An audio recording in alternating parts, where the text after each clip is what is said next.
This is the video tutorial for the Plains and Prairie Bible Carry Case pattern. And I'm going to start by showing you how to put the pattern together once you've printed it out. Make sure that you test the 1-inch square, test square to make sure that it is 1 inch. Print your pattern at 100%. Sometimes I have to actually do custom scale print and tell it 100% in the custom because a lot of printers are different. Mine particularly prefers to have a custom scale 100%. So however your printer wants to do it, just make sure that you're getting 1 inch here and that the final measurements are as provided in the instructions. So we're going to cut on all the lines that say cut here, and it has a little scissors mark, and we're going to match them to the match to here. And we're going to match all the A1 to the A1, and we're going to match the A2 to the A2, and the A4 to the A4, and so on. So I start by cutting out all of my pattern pieces on the dotted line cut here's, and then I assemble them together with tape. So we're going to match this to here.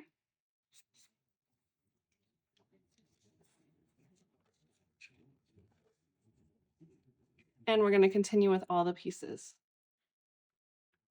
Once you have them all together, some of them overlap on the edge where they share a common edge. This is the front large, medium, and small. This one has been cut out to be the large, but for this tutorial, we're going to be doing the medium. So I'm going to cut on the medium's path, which is the blue. And this is all of the pattern pieces cut out. You'll need an A, B, C, D, E, and F. 4 pieces cut out of the quilt, and you can either make your own quilt sandwich pieces, and the instructions are in the instruction manual, or you can use pre-quilted pieces of fabric, as I have here. And you need 2A, 1B, and 1C. If you're going to be using the canvas on the outside of the spine, you can use batting here. You don't have to use a nice piece of quilt because you won't see it. If you are going to not be using the canvas, then you're going to want to cut one piece of interfacing, and this will need to be pretty because it will show on the outside. So we're going to use interfacing to strengthen the spine if you don't want to use canvas. If you're going to use canvas, that will strengthen the spine just fine, and you do not need interfacing. For the lining, you're going to need to cut 2A, 2E, and 1B. And you will cut 1B regardless of if you're using interfacing or waxed canvas on piece B. I like to change the directions of the fabric for strength. So I like to cut the lining one way versus this is going to be the pocket sleeve the other direction. It doesn't matter. I like it just as an extra reinforcement. We're also using the interfacing here, so it will be strong enough, but just a good idea if you can cut your fabrics in different directions for these 2 pieces. For the interfacing, you're going to cut 2A, and again, if you're not using canvas, you'll cut 1B. For the coordinating fabric, you'll cut 1F and 2 of D. If you're going to be doing this type of a handle with fabric, you're going to want to cut out the 2 pieces as specified in the instructions for the handles. If you are going to be using woven cotton straps, you'll need to cut out 4 of those pieces per the instructions. And if you're going to be using leather, then you'll want to cut out those pieces according to the instructions, and the leather will require 4 square rings. You also will cut out for all of the bags, no matter what handle you're using, the 2 longer strips that we're going to use for binding. For all of the bags, you'll need the zipper as specified in the length for the top and for the front, and you'll need 3 of the zipper. To start sewing, we're going to take the front piece of A and we're going to cut it in half lengthwise. It's not quite in half, it's 3.5 inches from the top. You're going to cut. We're going to take pattern piece F and the zipper for the front and the pull. And we're gonna sew these together in a sandwich. We want the zipper pull to be running to the left. We're gonna turn this right sides together, and we're going to put this one right sides together, and we're gonna sew all the way across the top. I also want to mention here that pattern piece F was designed to fit all the bags, which means it will be too big for the medium and the small, but that's okay because we're going to sew around the edge and trim, which I'll show you in a moment. So this is what we've sewn together. It'll look like this. The zipper is now between the coordinating fabric. You'll see the right side and the right side of the quilt. So we're going to fold this down and we're going to sew again, top stitching across the top.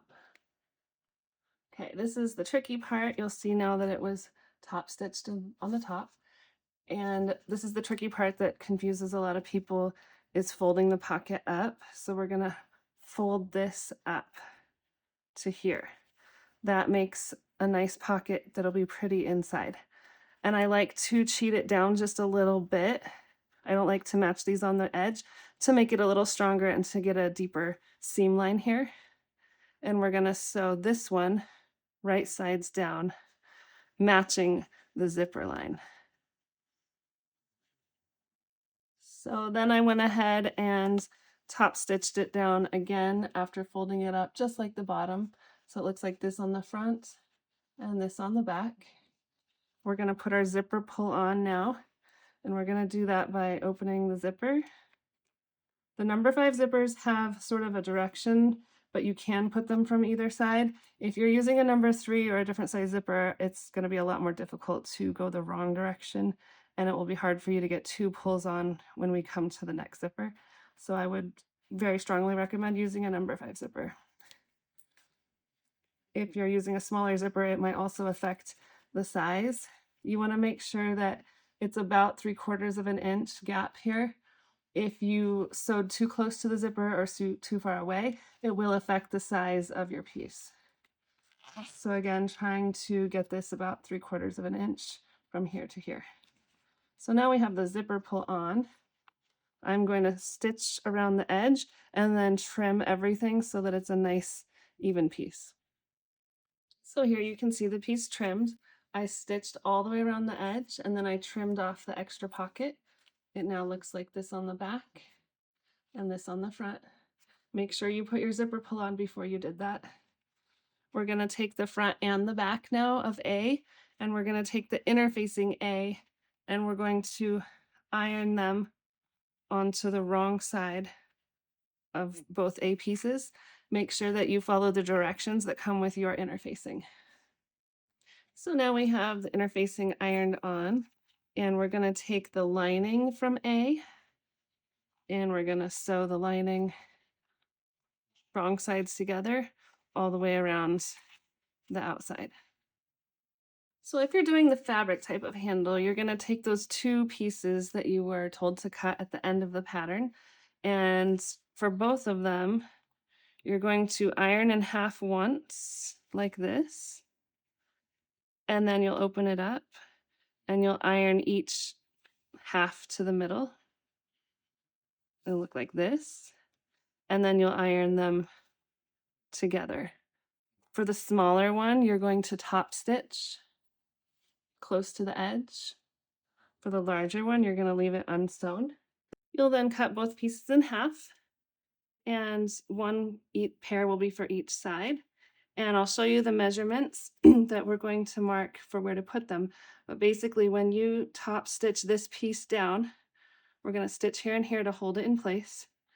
And then we're going to put this over the top where our markings are, and we're going to sew all the way across and all the way across. And then I like to do a little X stitch right where the handle is to make it stronger.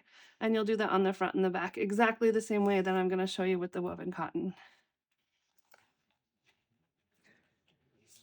So for the woven cotton, we're going to start by measuring, and I like to use a water-soluble pen to do this. We're going to measure 2 inches down from the top, and that's where the bottom of this is going to go. So we'll find the middle first, and this is about 11 inches. I like to just kind of center my ruler, and half of 11 would be 5.5. And I'm gonna go 2.25 over. So 1, 2.25. I'm gonna just mark here, and then 1, 2.25. I'm gonna mark here. Then we're gonna go up 1/4 inch from there. Again, I'm gonna try and center my ruler.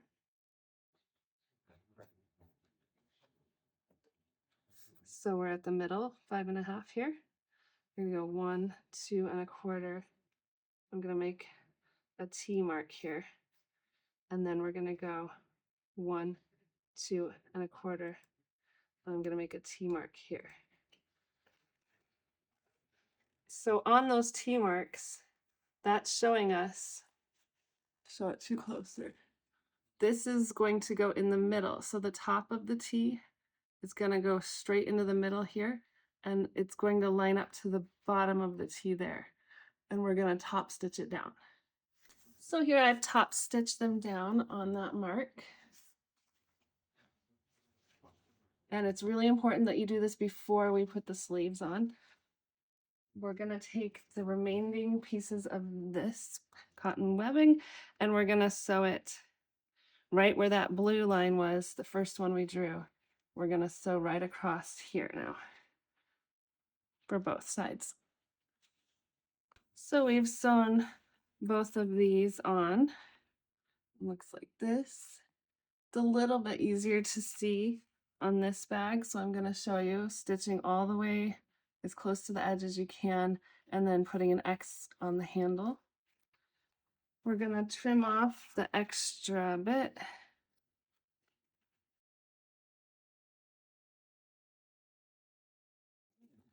So just showing how to put on the leather real quick. We're going to mark in the middle and then we're going to mark over 2.25 inches. And then we're going to go down 2.75 inches. That'll be about here. I'm going to do that on both sides. We're going to punch holes out that match the leather. These are about 1 inch apart. So you're going to make 2 holes for these. We're going to fold this over and apply the rivets. So here I'm showing the fronts where it's about 1/4 inch up from the zipper, but when you're doing the other side, again, 2.75 inch, where you're going to put the very bottom of the leather, and you're going to want to tape these down so that we don't sew over those rings. Yeah, and then we're going to take pattern piece E and we're going to fold it down on the wrong side about 1 inch. And again, about 1 inch. If you need to iron this, go ahead and iron this to keep it down. And we're going to do that to both pieces. So I've sewed them down here and right along the edge on the top. Now what we're going to do is sew on the pockets. And the pockets are going to go on the side that the handles are on. So this is going to be the opening, and we're going to sew all the way around the edge here for both sides. And again, that's why I said that if you're doing the leather, it gets really bulky and hard to sew here. And a final note before you sew the pocket flaps on, I like to tape because when I pin, I end up hurting myself with the pins. So I like to tape the handles down out of the way because when you sew that pocket on, you don't want to sew over the handles. So make sure that you've gotten those out of the way from here forward. So we've got these sewn on. And again, the handle side is going to be the sewn side. The other side is going to be the open side. We want to trim all of these up so that they are nice and even.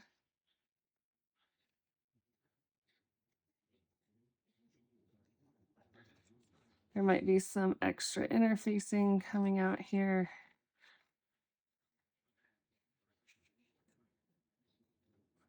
So the front and back are pretty much done. We're just going to check that they're the same size as the original pattern piece.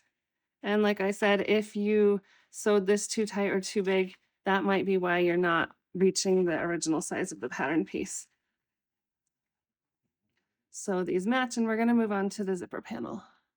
So I've cut zipper panel C in half, and you'll find those proportions or measurements in the instructions. And I'm going to take the 2D pieces and I'm going to iron them in half. Now I've sewn those folded halves. So here's the folded half, and here was the raw edge. So I put raw edge to raw edge, and this would be the center.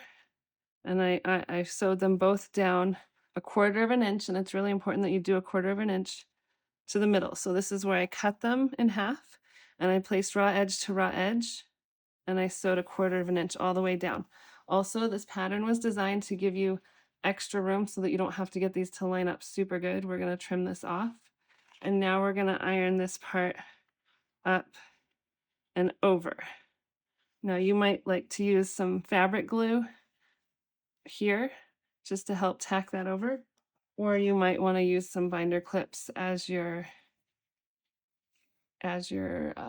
ironing. Once we have the edge ironed over, we're going to stitch right there in the ditch so that you cannot see the seam, the stitches. Here are the pieces, and you can see we're stitching right in there. And this is what the back will look like. Make sure that you've caught the coordinating fabric all the way across. And now we're going to take your zipper, and the zipper was also designed to be a little bit longer. So you can match, you can give it just like 1/4 of an inch overlap, and we're going to want to put right on top of the zipper, right about like that, and we're going to sew this time right on the edge of the coordinating fabric. And we're going to do that for both sides. Here is our zipper panel, almost completed. And it's important to keep in mind that especially with vintage quilts, there's a lot of stretch that can happen. So this might feel like you didn't line it up, but as long as you were starting matching on this side, it'll be okay. We're going to probably have to trim it. So we're going to open and put the zippers on. And this is where I was talking about if you're not using the right kind of a number 5 zipper, you might not be able to go on both sides. I'm going to go all the way to the middle. So this is the wrong side technically to put the pull on.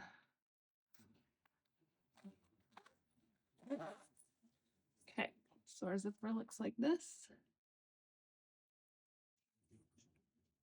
And now we're going to take our pattern piece and match it up and trim these edges so that this matches the original pattern piece.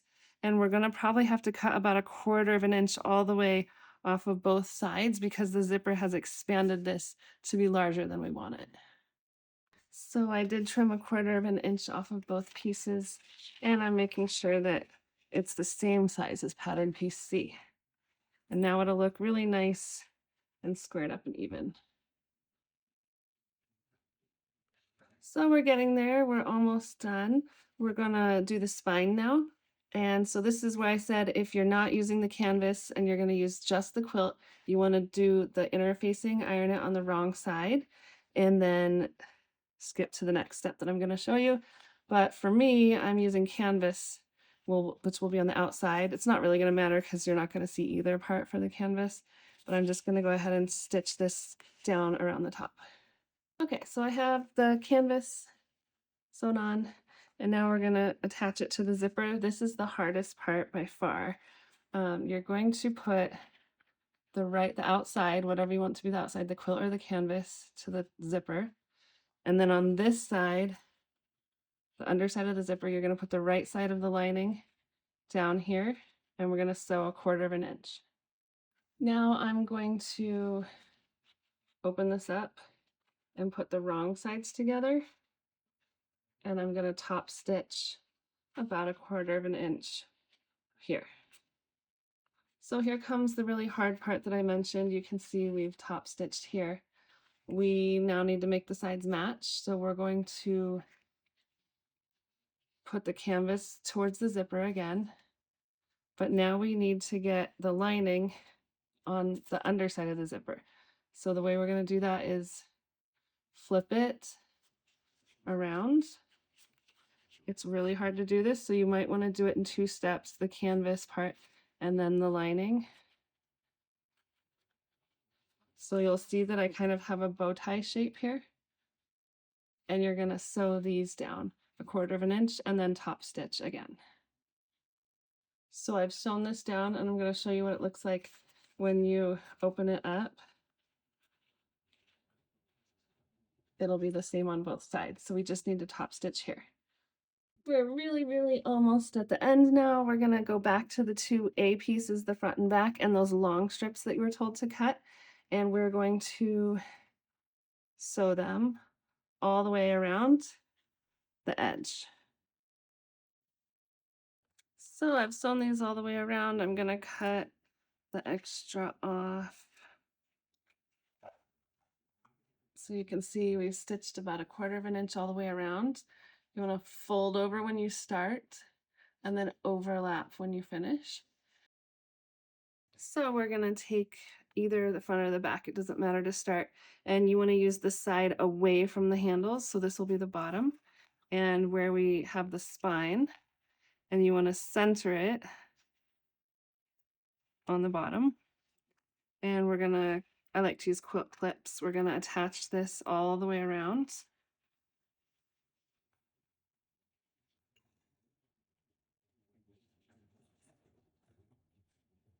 Make sure that you don't stretch or pull.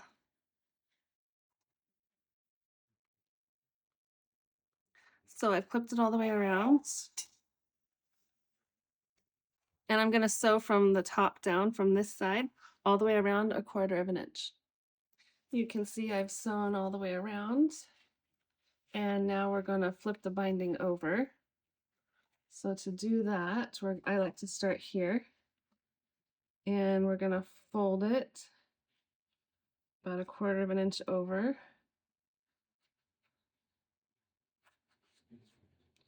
And then wrap it around and clip it. And we're just going to go all the way around and do that. If your corners feel tight, you can trim them a little bit. That's going to be okay.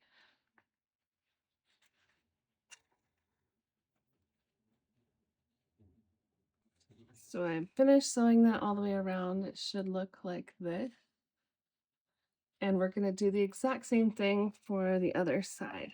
Again, make sure that your handles are both on the top and that the spine is on the bottom.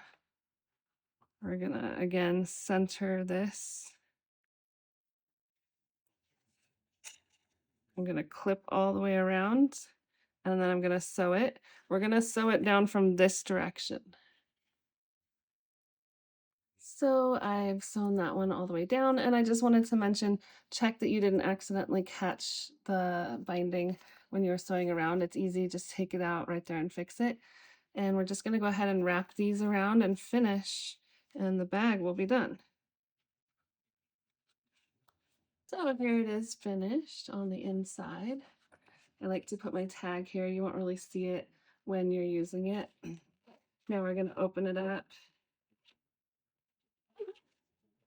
and turn it inside out.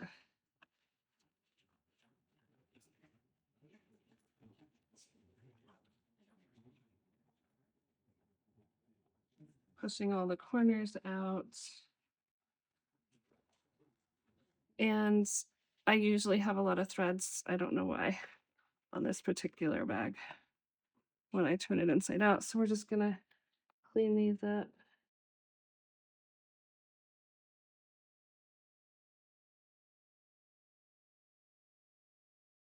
Right, we're going to take the tape off.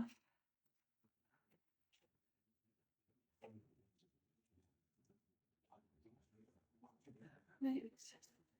And then put a Bible in it.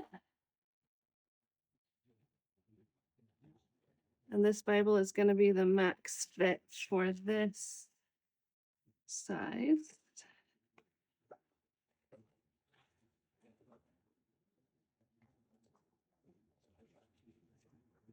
Maybe even it out.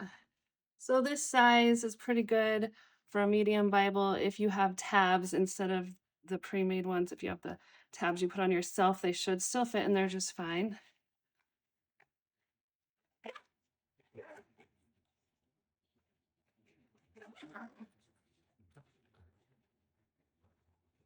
Yes, so there is the finished case.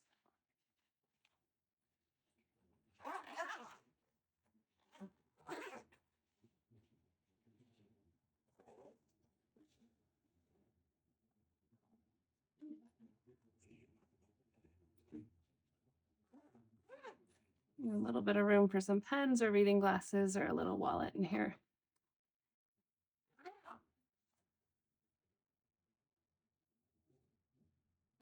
So here's the finished bag with the rivets, and we're gonna do just one rivet on the handle part.